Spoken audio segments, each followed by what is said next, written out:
नमस्कार, प्रभा साक्षी पॉडकास्ट में आप सभी का स्वागत है। आज के इस पॉडकास्ट में बात करेंगे कि अभी परिपक्व होना बाकी। राहुल गांधी को लेकर प्रणब मुखर्जी ने कही थी ये बात।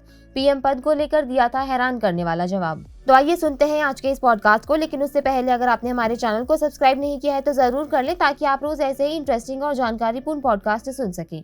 दिवंगत पूर्व राष्ट्रपति और कांग्रेस के दिग्गज नेता प्रणब मुखर्जी ने एक बार राहुल गांधी को बहुत विनम्र और सवालों से भरा बताया था, लेकिन वह अभी भी राजनीतिक रूप से परिपक्व नहीं हुए थे। अपने पिता के शानदार जीवन के बारे में अपनी आगामी पुस्तक में पूर्व कांग्रेस प्रवक्ता शर्मिष्ठा मुखर्जी ने पूर्व राष्ट्रपति के डायरी प्रविष्टियों और उन्हें सुनाई गई व्यक्तिगत कहानियों के किस्से लिखे।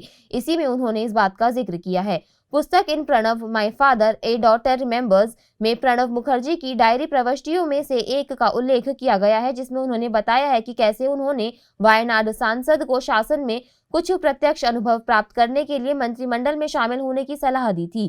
किताब में दावा किया गया है कि 25 मार्च 2013 को इनमें से एक यात्रा के दौरान प्रणब ने कहा उन्हें विविध विषयों में रुचि है, लेकिन वे एक विषय से दूसरे विषय की ओर बहुत तेजी से आगे बढ़ते हैं। मुझे नहीं पता कि उन्होंने कितना सुना और आत्मसात किया।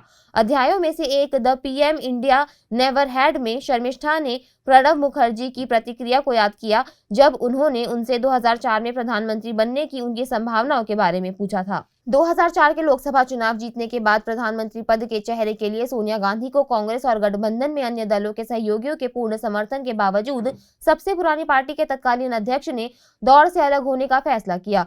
गांधी के त्याग के बाद संभावित पीएम चेहरों की अटकलें तेज हो गई।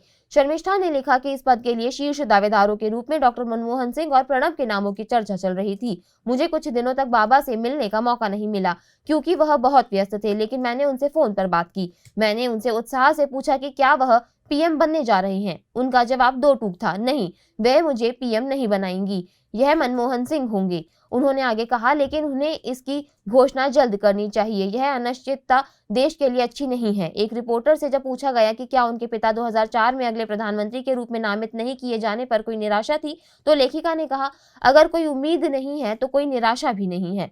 आज के लिए इतना ही। अगले पॉडकास्ट में किसी और मुद्दे पर देंगे आपको विस्तृत जानकारी। तब तक के लिए जुड़े रहे प्रभा साक्षी के साथ।